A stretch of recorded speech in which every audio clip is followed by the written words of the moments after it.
কুরবানির হাট। এখানে আসে হাজারো মানুষ, হাজারো প্রাণ।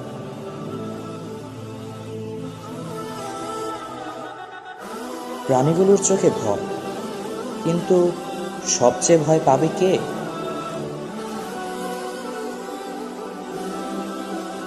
হাসতে হাসতে মানুষ দাম করে, আর প্রাণীগুলো বুঝে তাদের সময় শেষ।